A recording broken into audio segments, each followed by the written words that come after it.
Sponsored by CapEd Credit Union.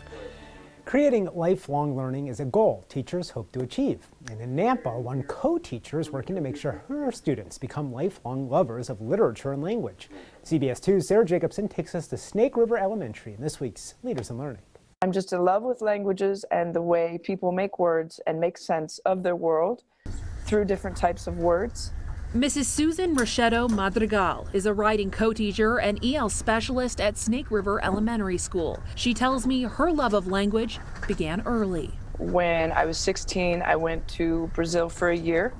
During that time, she learned Portuguese and later Spanish, becoming a student teacher at Snake River Elementary School in 1999.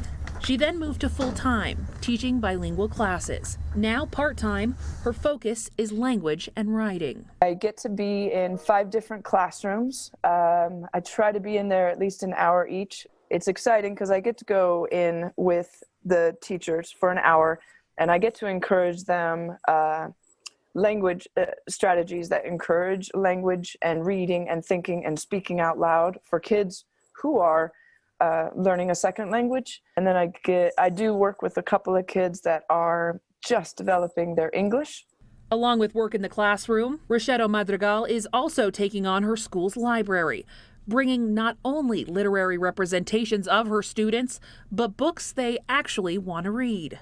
Quality picture books really help telling a good story. I just love books and I love seeing kids just do the physical turning of pages and then they just stare at it.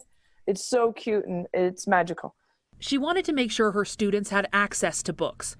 She wrote multiple grants, one through the Idaho Schools Commissions for Libraries, where her school received $4,000 for new and engaging books, and also Donors Choose. Luckily enough, through Donors Choose, we have been able to put in so many beautiful books that are updated, multicultural books for kids from kinder all the way up to 5th grade. And it's looking like a more multicultural library with underlying tones of social justice. And her work doesn't stop there. Over the past 5 years, through the Boise Public Library nonprofit, Rocheto Madrigal was able to collect discarded books and give them to her students, creating a love for reading and ultimately lifelong learning. For Leaders in Learning, I'm Sarah Jacobson. And we are so thankful for all the teachers helping students online and in person right now. We want to recognize them. If you know of a classroom leader doing something great, just send us an email, leadersinlearning@kboi2.com. Oh.